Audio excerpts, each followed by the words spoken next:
Hello everyone. In this video I will show you that how can you enable sensitive content warning on your iPhone.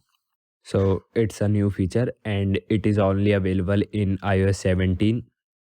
So make sure you have already updated to iOS 17.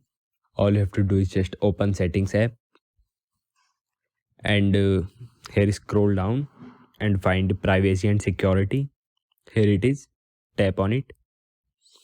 Now you have to again scroll down and tap sensitive content warning.